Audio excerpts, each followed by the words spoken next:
Hey, I appreciate you making the time to jump on. It's been one that I've really been looking forward to sitting down with you and discussing. I think I mentioned to you just before I hit record. I reckon the first time I read your book was perhaps three three or 4 years ago, and it was down the rabbit hole of quite a number of productivity books. And I'm sure you've heard this before, but one of the first things I noticed as I started to try and get my life more in line and started to schedule things more efficiently was it seemed that there was no correlation between the efficiency of the use of my time and the amount of time that I had to be able to put my feet up and relax. It seemed that the more time I created, the more time I had to do more work, which seemed like a vicious cycle that I know a lot of people I speak to have experienced. Yeah, forget it. It was I'm not sure like your experience in the world of productivity, but the field seems to be flooded with perhaps even the best intentions, and yet with the best intentions and not the correct tools, it can still leave you feeling as though you're a little bit paddling upstream, for a lack of a better expression. And I'm not sure if you can talk to that, but it's something that I definitely notice in my own life. Without some structures in place, it can be an overwhelm of just tasks and tools and jobs that you have to navigate your way through. Yeah. Well, it's kind of a new world. I mean, there's nothing new in the world except how frequently things are new. So, as you and I are speaking right now, stuff is piling up in your email right now that may change your priorities for tomorrow. That was not true for your parents. And for your kids, that's going to be exponentially complex. So the necessity to stay on top of your world, of how many things are you letting into your world that you need to think about, decide about, make decisions about, or whatever, that's just increasing. So you better get good at that. Yeah. It's something that just simply taking the time to acknowledge I find helpful, because it's funny. Like, I've been playing a lot with AI over the last couple of weeks, and I've been hearing so many of the promises. And it's interesting to hear you say there's nothing new under the sun except all of the new things. And I'm sure from generation to generation, there'd been tools and promises which have constantly been Oh, come broken. on. But You know, when they said you drive more than 35 miles an hour, you'd die. When the car was invented. And when the phone was invented, oh my God, we're disturbing our private life. Oh my God. So, new technology has always moved people out of their comfort zone. definitely moves out of your comfort zone. But what I find interesting is, even more than just being moved out of the comfort zone, is the tools that are apparently going to save you a whole lot of time. In my instance, Chat GPT, AI. All of a sudden, it's And it's so funny because, I'm sorry, the technology has moved much faster than your consciousness to deal with it. Hmm, Period. yeah. So you're going to have to deal. You're going to have to figure out, how do I deal with AI? How do I deal with this Chat GPT? How do I deal with all that stuff that's now on my desk? How do I deal with all that stuff? That's new, but you better figure that out. It's interesting And that you bring up. by the way, if you know what you're doing, it's a great time to be alive. If you don't, you're toast. Really interesting that you've brought up the consciousness really early, because it's far deeper than just getting your ducks lined up, isn't it? Because I heard Elon Musk speak to this a while ago. He said, I've got 50 projects that would all take my entire life plus more if I was to do any of them even mildly well. And so my biggest frustration is the fact that I have to live with the realization that there's no way I'm going to be able to get through anywhere near as much as what I need to. And on a far smaller scale, I know I personally relate to that. Yeah, yeah. Life's like that. Yeah. It's far more of a psychological struggle than what people might put productivity down to. Yeah, absolutely. Well, I don't know. It's psychological. It's about perspective. What are you focused on? Where are you going? And how important is that email to you? why should you, it's about perspective. Not about psychology. It's just about, hey, come on, what are you focused on? Yeah. There's a pastor that I used to And listen and to. and that's kind of it. I'm not a psychologist. I'm not a behaviorist. I'm not a motivational speaker. I'm not anything. I just define the game of how do you get stuff off your mind that has your attention. I figured that out years ago. Made my career out of it. You stumbled upon that because of the fact you were just trying to navigate it for your own life? Yeah, absolutely. What do you think people are doing most ineffectively when it comes to where they They're not dedicate their capturing day? stuff that has their attention. They're using their head as their brain. They're using their head as their office. It's a shitty office. Your head is a crappy office. You did not evolve to decide, manage, remind yourself, manage relationships between more than, guess how many things? Cognitive science now. The number of things that you can keep in your head and still manage it appropriately is 4. That's it. Oh, the baby's crying. Oh, the rain's coming, and there's a tiger in the thing, and I need to cook dinner. That's it. Once you pass that, you're toast. We You're going to like be the driven. yeah. You're going to be driven by the latest and loudest, as opposed to good strategic, intuitive intelligence in terms of decision making. So, sorry, don't shoot the messenger. Just, I discovered this 40 years ago. Your head's for having ideas, but not for hanging on to them. And you know, the cognitive scientists have now proven that. Yeah, it is funny that you can fall into the trap of just thinking that whether it's modern technology or just modern civilization in general gives you this false illusion that you're perhaps a little bit more intelligent than your ancestors. But I mean, we've found out time and time again how far from the truth that seems to be. Crazy. Yeah. Well, it's not crazy. It's just unaware. That's not how you're wired to do this.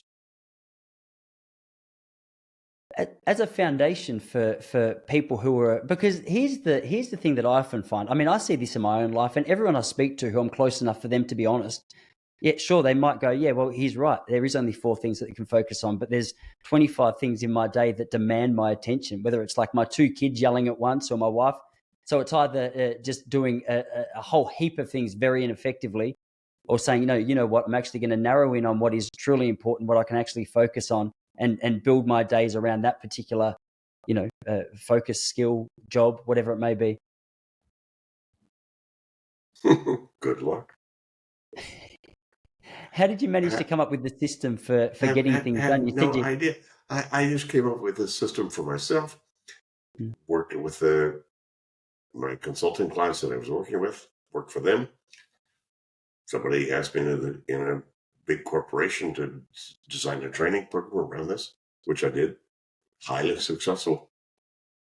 So I spent the next 20, 25 years training hundreds of thousands of people and coaching, spending many thousands of hours one-on-one desk side with some of the busiest and brightest people you'd ever meet on the planet, walking through this methodology about how do you get stuff in your head? How do you uncork that? How do you manage that stuff? And most people haven't a clue. Could have fooled me, but they paid me to do it, so became my career. Is there anything that annoys you most when you sit down with a new person and they ask you another organizational question? I'm sure you've seen some patterns over these years. I just say pick what you want. Yeah. What do you use? A lot of people I've worked with that have this sort of ADD or ADHD sort of syndrome, they prefer this because this is current. It's right now. It's like, wow, I don't have to punch anything. I don't have to, no batteries, no Wi-Fi. Yeah. So low tech is oftentimes the first step for people to then make sure that they don't have things on their head. Is what's on your head and how do you capture that? So, low tech, pen and paper, can't beat it. Yeah, it's very interesting because I mean I've got an iPhone, and from my torch to my collection bucket to my photos of my kids, it's stored on there. But I mean, I feel like the area that It's we a don't black hole, Tyson. Come on. It's a black hole. Until you empty that regularly, if you go back through everything you stuck in there on some consistent basis, that works. That's fine. Fine tool. Great. But if you're not doing that, that stuff that's sitting there and then it starts to be subliminally creating your anxious anxiety about what should I be doing? Oh my God, I forgot. Where is it? What happened? we've probably got far more tools on there than we ever really need to be productive. Probably. Yeah. Well, It is. and then you have channel creep. Oh my God, I got Slack, I've got Teams, I've got Google Meet, you know, I've got all these things that I need to pay attention to some degree to figure out what the heck I need to do about any of that, if anything. It's crazy. How do you feel about technology in general? It's cool. If you know what you're doing, it's a great time to be alive. If you don't, you're toast. Period. Do you use an iPhone at all? Oh yeah, for sure. Sure, but you But just got mostly rules just for around it. directions and for phone calling if I need to. But I don't use that for business. Oh my God. How crazy is that? It's so funny. It's really interesting. I like that you're just calling it out because the truth is, it is crazy, but it is amazing how constantly we're reminded that just because there's more numbers in it doesn't mean it's not crazy. In fact, maybe the opposite's the exact truth. Yeah, it's there's something. I've got a notepad. I mean, it's at my feet now. I don't need to pick it up, but I've got a notepad, and one thing that feels great to me is when that note's done, you can peel it off and throw it out, and there's something that constantly feels good about that physical action of just getting it out of your presence. That can you can. How good's that? Yep. Yeah, you can't beat it. What is that? I know we've established you're not a psychologist, but there is definitely something that feels good mentally to take that step and write it down, then throw it out. Yeah. Why not? You Well, stick it's more. it's it's the idea of completion. Here's a thing, here's a thought, here's a thing I need to do. I just did it. Done. That's health. That's productive. It's productivity. It's like, wow, what am I trying to do? Let me do it. If I can do it in a couple of minutes, let me do it now. Hmm.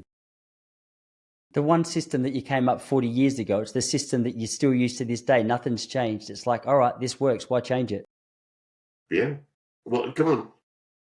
When we fly to Jupiter in 2090, you're still going to need an in basket. You're still going to have to decide. Wait a minute, what's got our attention?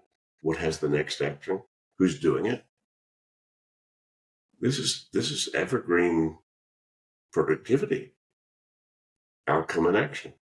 What are we trying to accomplish? What, how do we allocate or reallocate our attention and activities to make it happen? Period. Tell me if that's wrong. Tell me if anything's going to come up any different than that. I don't care when. This is universal stuff.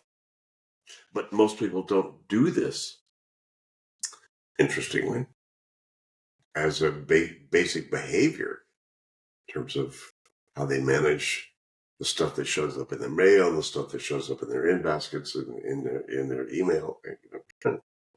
Most people just haven't been trained to know how to think about that stuff, make decisions about it, and park at inappropriate places. Could have fooled me. Made my career. I can almost hear the comment section lighting up with people asking, okay, well, I like the idea of navigating or eliminating the excess so I can focus on my 4. But how do you even start to do that in a culture like ours? Because pen and paper. Write down everything that has your attention. I need a new vice president. We need new tires on our car. I need to research karate lessons for my little girl. It's that simple. Get it out of your head. Your head's just a crappy office. It's not a place to hold those things. So you need to get it out and then not leave it there. You don't need to make a bunch of lists. You then need to, okay, what do I need to do to get rid of that list? And then you need, is that an action I need to take? Is that something I need to buy? Is it something I need to talk to somebody about? So that's the clarify step. So, I just identified the 5 steps, how you get control. You capture what's got your attention, you clarify what it means, you organize the results in some place. If you can't finish it in the moment, then you need to reflect on the whole inventory of all your stuff so you feel comfortable about what you're doing. Period. I didn't make that up. I recognize that's what you do to get your kitchen in order, to get your life in order, to get anything in order. You just need to do those things. And I just identified what those were. it's definitely a theme. I know the minimalists, who I'm sure you've heard of over the last 10 or 15 years, Joshua Fields Milburn and Ryan Nicodemus, they shared a message which I think connected with millions of people. And I often wonder how much that connecting factor is just the fact that they're getting permission just to throw away a heap of things that they're told is important, which is really just that clutter. Like there's something that feels good about whether it's your mind that you're just doing a dump from or your office that's just collected too much paper or books or whatever it might be. Something feels good about just having the approval or the okay to go, no, you don't need all this. Just because everyone's got it doesn't mean it's the only way to operate. Sure. Dump stuff that needs to be dumped. Yeah. And that changes because over time, you think that was an important thing to read. Now, 2 months later, you go, not that important. Out of here. So things change their nature over time.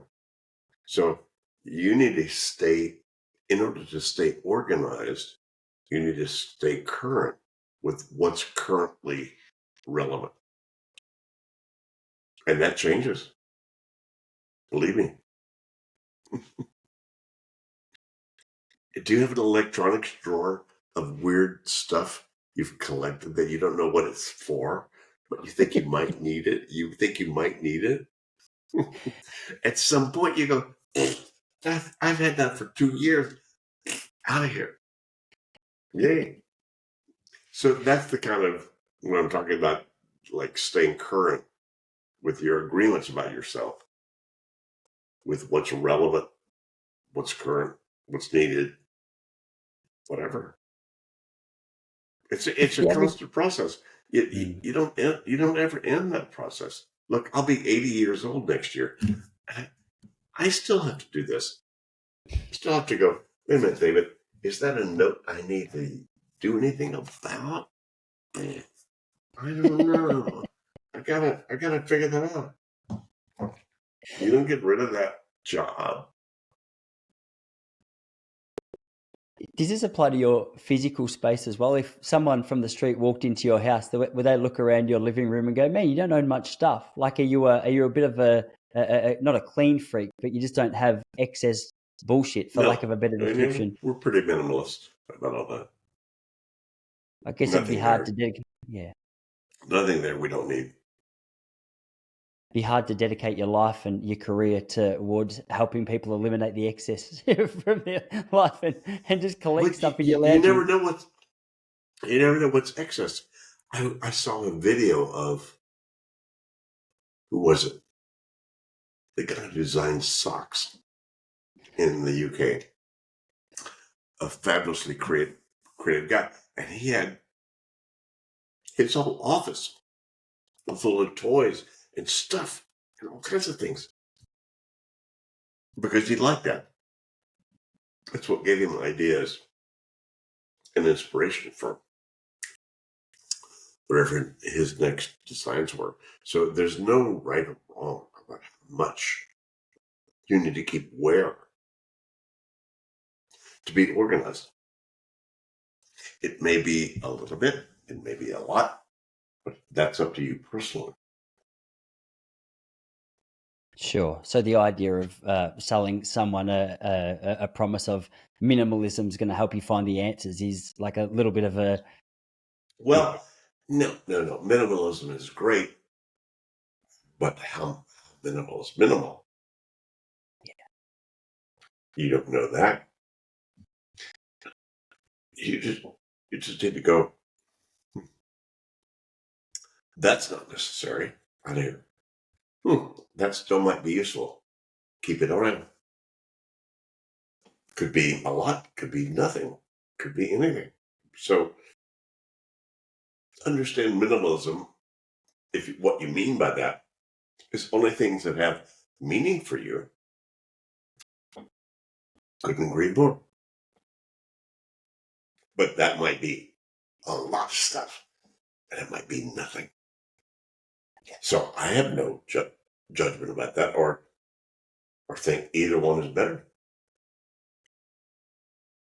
See, I think I've got too much judgment about it because I've spent too much time in my father-in-law's garage, and he's got a lot of sentimental items that he swear he's going to bring joy, or it's going to be a project that he'll work on. And from my perspective, I go, I saw that 15 years ago, and it's still in the same shape as what it was when you told me you were going to But update it. that's his job, not yours. Unless it is. Sure, yeah, it's definitely not mine. I won't be offering anytime soon. It's a good point. Yeah, there's no one number that can. You can't just say, yeah, all right, you need 5 things, and that's going to clarify all your issues. It's I guess that makes sense.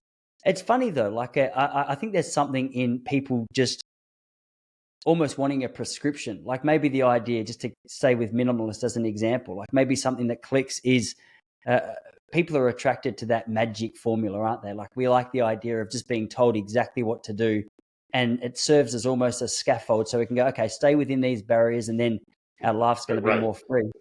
Right. And then go to the next Chinese restaurant and look at the menu. That's true. Of 432 things you could order. So you don't, wait a minute, I think I want that, or I want that. So you're making choices out of all your options. Once you kind of get that sense, then it doesn't matter how many things you have to do. You are making good choices of your options. Right now, here's what I want to do. I'm going to have a nap. I'm going to have a beer. I'm going to work on this hard email that somebody just sent me that I need to respond to. That's just, see, at this point in my life, I just do what I feel like doing. So, Tyson, what are you not doing what you feel like doing? I would say the opposite is maybe true for me. I would say I've got so many interests and hobbies that I maybe overcommit. I'm doing all the things, but maybe I'm doing too many things. Yeah.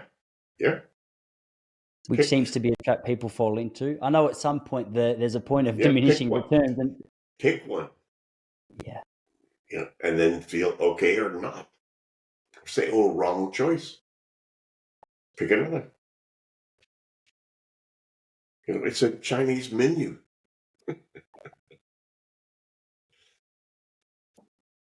And that allows the room for, because that's one thing that kept coming into my mind as you were speaking. It's like, yeah, but as I go and as I progress, like where I'm at now is very different to where I'm at 10 years ago in terms of priorities. And so that's the beauty of it. Like you can have 4 things, but then in maybe a couple of years' time, or when you sense that something you're doing is wrong, well, that's when you update your list. Yeah. Come on, it's all a working hypothesis. You don't know what you're doing on the planet, Tyson. Come on. I don't either. It's just like, well, I think this is what I'm about. Let me make a best choice as best I can, and then course correct when you get better data. Come on, you're gonna be you're gonna be smarter tomorrow than I am tomorrow. I'll be tomorrow. I'll be smarter tomorrow too. So don't get hung up in any of your commitments. Just keep them going so they keep you moving.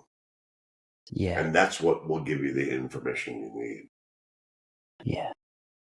Do you feel like that's true, that we don't know what it is that we're doing on the planet? You got no spiritual ideas or anything around what it is we're doing here? Well, you might, but if you did, you probably don't need to be here. So you're still here to learn. What are you doing? How do I express? How do I experience? What do I learn from that? Who am I? Who's doing this? Those are great questions. Yeah. One thing that I stub my toe on from time to time is, like, I like the idea. So I kind of boil my main priorities around like these things. I've got my faith, my relationships, my health, career, and contribution, whether that's time or money. But each of those categories, I would say, has a list of probably potentially hundreds of things. And so on the surface, I could say, yeah, David, I got 5 things that I'm focused on. But within those things, there's so many things that can potentially overwhelm you depending on how much time you want to dedicate to it. How do you navigate that? Get older. I'm Simple. working on it. Simple solution. Yeah, just get older. What do you You'll mean find by out. that? You'll find out what you can and what you can't do. And then you stop beating yourself up for the stuff you think you can't do because you don't have time.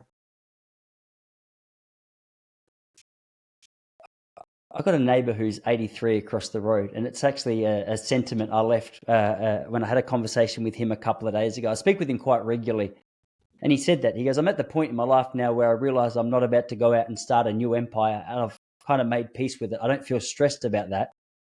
I kind of understand it.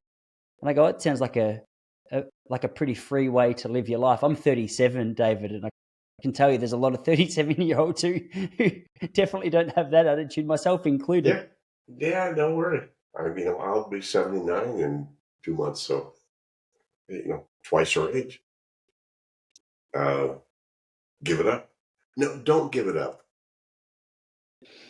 Keep choosing out of the options. Just good to know what all your options are. And then say, that or that or that or that. Because it's a small part of you. There's a small voice inside of you, Tyson, that knows who you are, what you're doing, what you're about, why you're on the planet, what you should be doing. Just stop and listen to that voice to make choices about all the options. Nothing wrong with keeping all those options out there. Yay. Why not? It's something I definitely look over too much. I've got a joke with she laughs at me because my name's Tyson Popplestone. And I tell her from time to time, I'll have a meeting with Coach Poppy. And that is where I kind of do that. Like I'll sit down and I'll ask the questions that are stressing me out to Coach Poppy. And I say, hey, what do I do? And it is amazing how often I feel I walk away with clarity on what the next step should be. Sure. What Pay point? attention. Yeah. So you said you're turning 79 next month. I'm sure this is a process over many years, but what point do you think you could say with as much confidence as you just did that you've kind of made peace with the fact that you're never going to get through the infinite list that is our life? I have no idea. Yeah. No idea. I think when I was in my 30s, I started to learn about the intuition and the still small voice inside of yourself. So probably until that point, I couldn't have answered that. Even after that point, I'd say, okay, then I think I have a compass inside of me that can navigate me relative to where I need to go and what I need to be doing. But, I was your age before that even started to happen. For sure. I've definitely started to get a glimpse of that in some degree. It's interesting because the way you speak about aging, it sounds very freeing, and it sounds as though, if you allow it to be and allow it to mold you and not make you bitter, it could be something that's very enjoyable. But I guess there's a stereotype of like the old cynical man, and it's interesting that you can become both cynical and free potentially at the same time. I'm not sure. I'm not sure if you relate to any of that, but you meet some people from time to time. I spoke to a guy called Phil Maffetone last night, and he's about the same age, maybe slightly older than you. And he's like one of the most joy-filled guys. He seems to have clarity on what he's doing, but he also has this cool ability to maybe implement what you just spoke about, just knowing what the next step is, or at least trusting that he's taking the right step for the moment. But he seems both free and more joy-filled than, a lot of people who hit old age. Oh, getting older is great. I love it. What do you love about it? For the same reason. Who gives a frig about what anybody thinks? I'm just going to do what I feel like doing. And then I'll do it. And then course correct. And there's nobody's grading me. Nobody's out there saying, okay, that's right or wrong. So there's a great deal of freedom. And I have two wonderful little dogs and my wonderful wife that I've been married to for 35 years. And, come on, it's a great life. And getting older, I'm just smarter. I'll be smarter tomorrow than I am today. And I think, unless something starts to degenerate in there. But otherwise, no, it's cool. It's a really cool perspective. I often laugh at how I catch myself caring a lot less even now about what certain people think of me, and it is very freeing. It's funny how you spend. Well, for me, I'll use as an example. Your 20s and even before that, trying to impress so many people and making sure you've got the right opinions and the right clothes and the right insert whatever it is that has your attention. And then you get to a certain point, which I would say I'm pretty close to being at now, where it's like, oh, you know what, like, yeah, I know for a fact you don't like me, and it causes no concern for me. It probably like there's a certain deal of But no, confidence. but come on, I still like to look good. I still like to. Okay, does this fit? Does this not fit? I'm getting a little fatter. But okay, that looks good. That's okay. So I don't think you need to get rid of approval. As a driver, for me, I love people to approve me for whatever I'm doing. I just, after many 50 years of personal growth training and whatever, I discovered that approval is okay. It's fine to just want approval. It's fine to just do whatever you think people want you to do, as long as that doesn't get in the way of what you want to do. I think that's the key. And that's Yeah, what I had to learn, in a lot of years of my own, self-awareness and growth practice who's David? Who's he? What does he want? As opposed to what do you think everybody around you wants?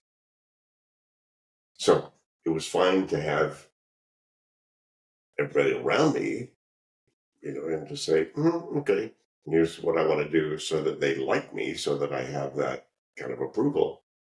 Nothing wrong with that. Just that was my game.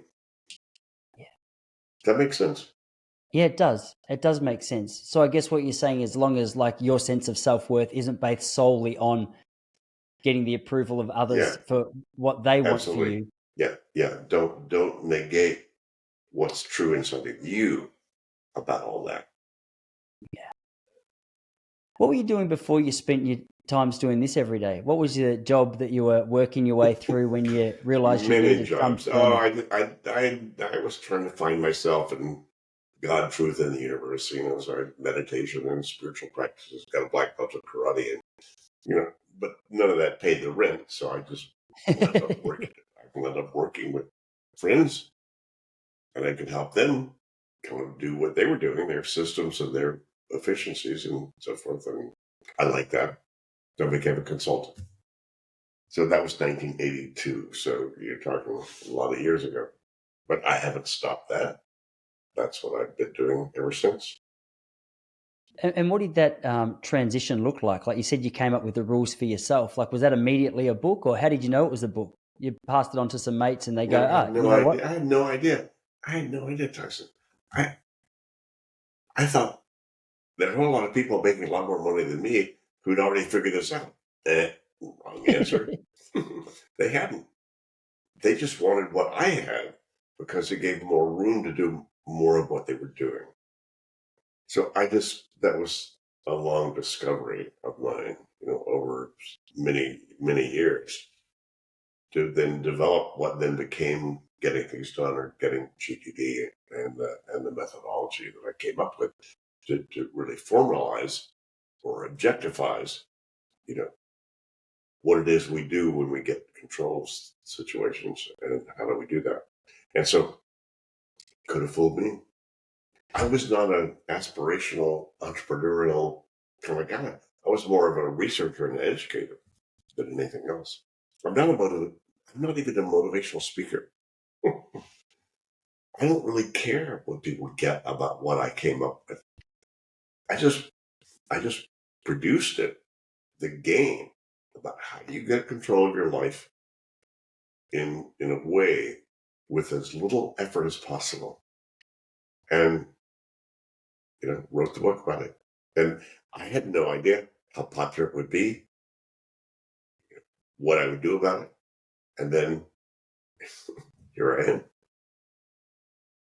You'll see people putting in hours of work every day as almost like a sacrifice to the universe to, to show whatever it is you're trying to show, that you deserve the results that, like, deep down you want to see. So, for example, I'm a stand-up comic here, and a lot of the time I fall into this trap from time to time. You'll go, okay, if I write more and perform more, then surely I deserve to have more attention or more money or more opportunities as a comic.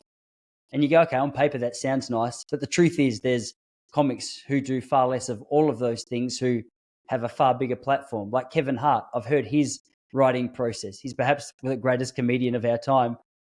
And he's like, yeah, I just write like a dot point in my phone from time to time, and I get up on stage and work it out.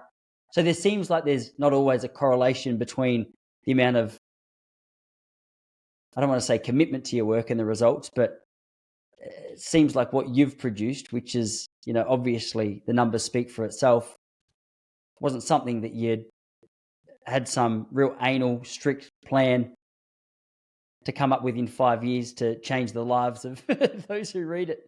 Does that make sense? It does. And I never had that as a driver.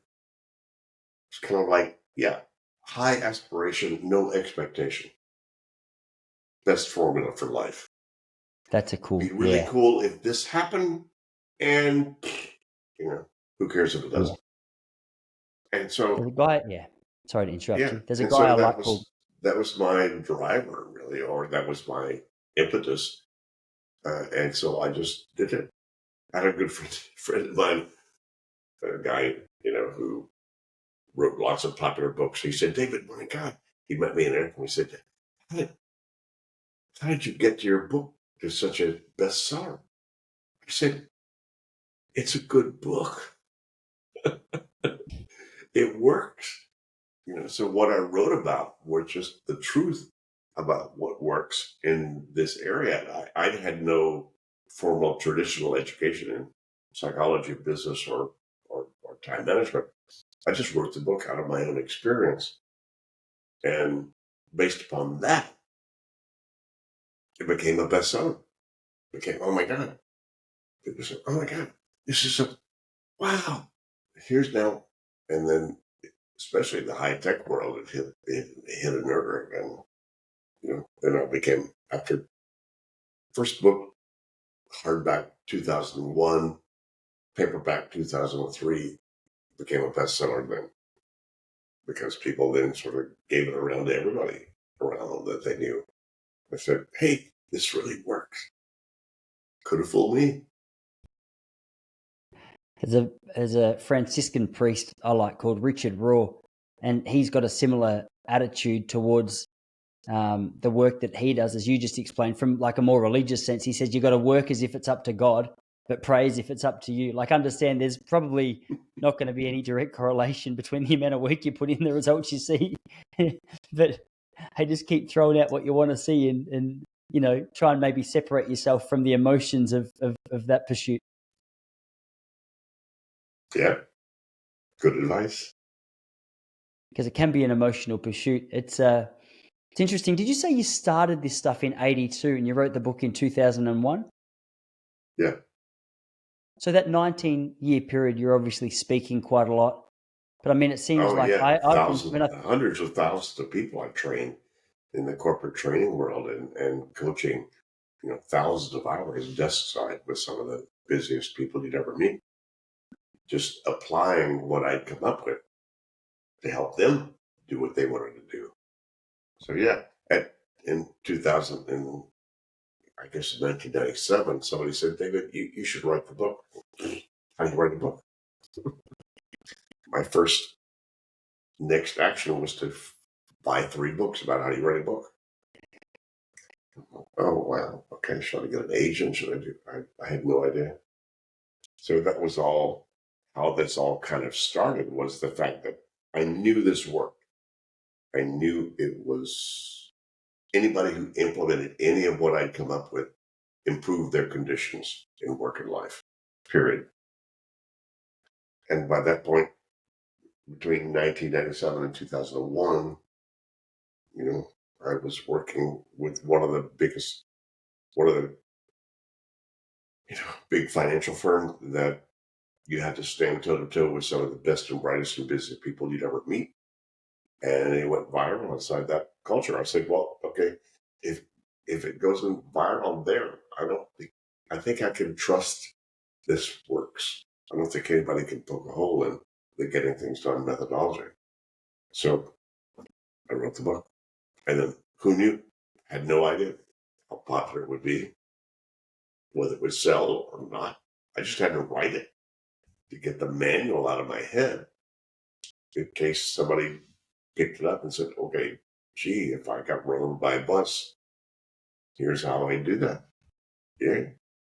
So that was my driver, Tyson, at all. So that's what I did. And then here I am. Who knew the world would catch on to it and think it was good stuff. And then I had to try to build a business, how to scale this education and this, whatever we come up with, on a global level. Yeah. I've heard Seth Godin talk a lot about this, and it's something that I think my generation particularly has maybe lost grip of. We are so focused on how to market a product that we forget about whether or not the product's actually going to be effective or going to have an impact. It's interesting that you started with the solution and said, okay, how can I tell people about this, or how's this going to help people? And I mean, it's a nice little reminder for me just hearing that, to go, okay, hey, stop thinking about how you can get more people to look at what it is that you're doing and to start doing what it is that you're doing more effectively. Yeah, can't beat that. Yeah. And you hope it works. Okay, then how do I make this some sort of a business model? And that's been a lot of, my game for the last 30, 40 years, is trying to figure out what's a business model about how to keep doing this. I like that you say hope it works. I saw Ricky Gervais, the British comedian, get asked a question about how he was so successful at comedy. And he said, yeah, there's 2 things you have to do. You have to work hard and be lucky. He's so great. Yeah, I get it. Speaking about a bloke who cares less about the opinions or maybe even the support of the mass population, he's a bloke who's happy to say exactly what's on his mind. I started watching him when he was probably around 40. And I mean, he wasn't backwards in coming forward then. And now I like it even more because he'll just he'll swing for the fence. He just doesn't seem to. I'm sure there's an element of fuel poured on the fire when he's on stage, but it's kind of fun to watch a bloke like that just not really give a shit about how he might be perceived. No, I get it. No, that's great about Ricky. Yeah, You're in Amsterdam at the moment, did you say? I am. That's where I live. How long you been in Amsterdam for? 10 years plus. Yeah. Yeah. Whereabouts were you originally? Which part of the states? Well, we moved from Santa Barbara, California, so we were Oh in Southern yeah. California for many years, and so What that's where inspired that move? lots of things. We wanted to move to Europe. Uh, we love the Dutch. We love the country. We love the culture. We love the history. So, yeah. So we decided to stay. You don't miss the states at all? That was great. The Amsterdam's great. Oh, it's a terrible city. You never want to come. Stay away. Go away. Don't ever want to come. No, no, no, no. No, Amsterdam's How, great. how's life changed since moving from Santa Barbara to Amsterdam? It seems I'm not sure. I'm sure there's like plenty of business taking place in Europe, but I'm not sure. Is that still Well, is that yeah, still the main? come on. My world became more virtual, more global. Amsterdam was much more the center of my world than Santa Barbara was. So that was convenient. Schiphol Airport is a fabulous airport to travel anywhere in the world that I was invited to come. So yeah. Yeah, And, it's a very international city. It's such an international city. I mean, come on. I walk down my neighborhood and I hear Indian. I hear, I hear Yiddish. It's incredible how, there are, I think, 172 nationalities officially resident in Amsterdam. Come on. What a global city can you be in? I couldn't find any other that would be quite what that is. did you holiday there in the earlier days? Like, was that how you knew that 10 years ago you A wanted to move there? couple of times we'd been to the city. We knew it was a beautiful place, but it could have been Stockholm, could have been Berlin, could have been Milan, could have been whatever. But my wife said Amsterdam is about as north as I want to be in terms of cold and gray, in the winter, and and it's great. It's a lovely, wonderful city to live in. Yeah, I haven't been there before. I lived in London for about a year and a half and traveled around Europe fairly extensively back in like 2017. It was one city for whatever reason. I don't know how I didn't make it, and I'm spewing because I think every one of my mates who's gone to Europe raves about Amsterdam. I mean, I've seen enough photos to know it's a beautiful city. Some parts of it. I mean, some of the stories I come home and hear about, I go, "Oh, okay, that just sounds like the part of town that, as a married man with two kids, I probably can't go to anymore." But it sounds like it's got options for all sorts, regardless of what your top four priorities are. No, that's all for the British tourists, not for anybody else. Yeah, And so it's a beautiful city for lots of other reasons. yeah. Outside of this work and this coaching that you're doing, like I assume that's one of your top four. Like, how do you clarify what your sort of four priorities are at nearly 79? Hmm. I think still finding creative ways to put my thought process out there in ways, in writing, in videos, in podcasts or whatever, to share, what I've learned over all these years. So I don't think I could stop doing that till I can. So that's still what I do. As someone said, look, if you love what you do, you'll never work a day in your life again. So, I love what I do. I love sharing this information, sharing this stuff, and couldn't stop doing it if I tried. Yeah. What is it about it that you love doing? 'Cause you said earlier that you're not necessarily worried about what people are taking out of It the. Come on, it improves anybody's life who implements any of this.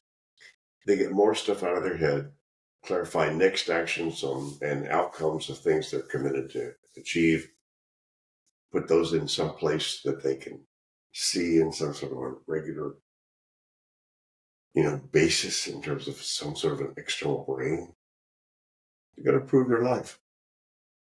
They're gonna improve every intersection in their lives with their kids, with their boss, with their assistant, anybody. Anybody implements this is not running with scissors. Tyson, come on. You do any of this, you're going to improve the conditions around you. So, wow, how cool that I wound up having a career that let me do nothing but that and still pays me money to keep doing it. So, yay. Why not? How often are you speaking? Are you still speaking regularly? Yeah.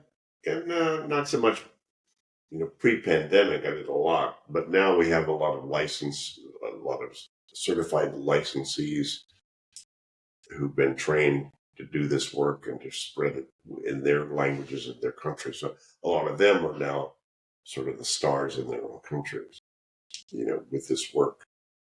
So I do every once in a while. I do a keynote. Did one 2 weeks ago. I'll do one. I'll be in Milan. I'll be in Paris, helping our new partners there. So yeah. So I'm still doing this work, but we still have a lot of people down who are certified and well trained, and we trust who can do this work and spread it. So that's a lot of what we're doing right now is supporting them. Yeah. Are there any recent authors in the scene of productivity and time management that you're a fan of? I recently spoke to Oliver Berkman, and I'm not sure if you're familiar with him. I know Oliver. Yeah, he's great. Well, He's his great. new book, I couldn't quite agree with his new book about all the stuff they talked about, but Oliver's great, and he was a big fan of my stuff, and he was a big fan of all the Stoics and their whole idea of accepting of current reality, which I think is a fabulous sort of personal and spiritual relationship. Go, look, don't negate anything going on. You need to accept it. You need to be accountable for it, or you need to be aware of it and then move from there. So, Oliver was great in terms of how he wrote about that in his first book. His first book was great, fabulous. Which it was his second book. You're saying that you couldn't quite agree with, or was it the first book? The first book was great. We laughed all the way through it. It was great, fabulous. His second book, where he said, I don't know what he said in the second book, but no, the first book was fabulous. Yeah.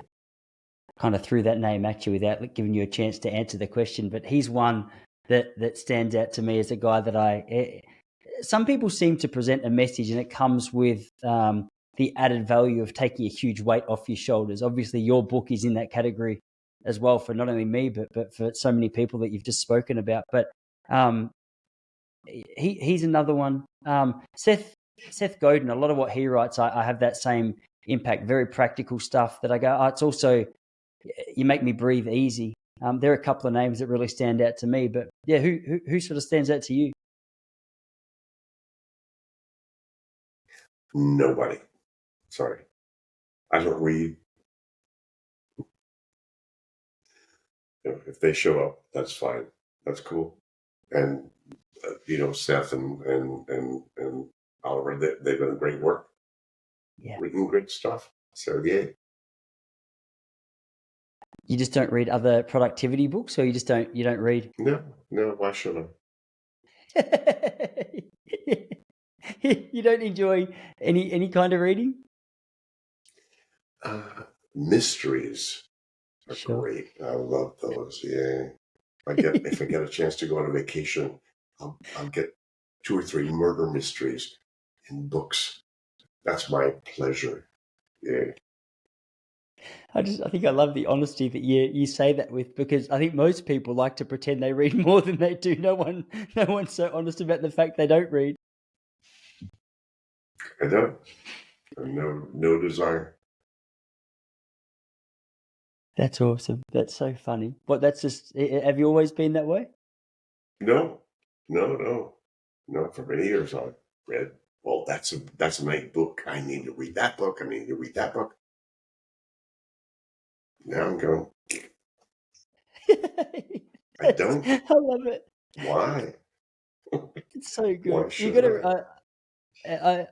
Have you got a reputation? This is one thing from the moment the phone call started. I like it. My dad's very much the same. He's a straight shooter. He'll tell you exactly what he thinks. He's not sugarcoating anything. And there's a certain amount of peace that comes with a conversation like that, because I mean, you know exactly where you sit throughout a conversation. Have you got a reputation for being like that? Not really. I'm much more of an approval guy. I need your approval. I need you to like me, Tyson. So it's been only in my older age that I'm going, who cares? Whether they like me or not. Here's who I am. Here's how I am. Not going to change that. That's really cool. That's really cool. Hey, I got one eye on the clock, and I know. What are you? You're coming into early afternoon in Amsterdam at the moment, about 2 o'clock or just after. Yep. I'll let you go enjoy the afternoon. I can see it looks like you got some natural sunlight shining through your window there, so I'm very jealous about the fact that there's any sun. Mind you, we had a pretty good day today here in Melbourne, so things might be about to change. Yay. Melbourne was great. I loved it the last time I was there, but expensive. Oh my God. Oh, when we it is, yeah. I mean, I don't know, 5, 8 years ago or whatever, I was in Melbourne and Sydney and Brisbane doing some seminars. But amazing how expensive it was. it is quite wild. I understood that in that. I think Sydney was the second most expensive city next to Hong Kong to buy something in terms of property. Yeah. Who knew? Well, That's all the great. oligarchs and everybody else had been buying up all the stuff around, around Australia. So I think our version of that. I guess that's why. Anyway, Melbourne was a fabulous place. Loved it. Yeah. Without the depth of recorded history, I think Melbourne sounds like it could have maybe able to scratch the surface slightly of what it is you like about Amsterdam. I mean, there's a lot of cultures. I'm not going to guess there's over 100, but like between Italians, Chinese, Australians, Indians, like we're throwing a little bit out there. Our Chinese restaurants also have 400 options if you go into it, and they usually seem to offer pretty good value for what they provide. Yeah. It's good to have you on, man. I really appreciate you making the time. Thanks, David. My pleasure. This was fun. Take care.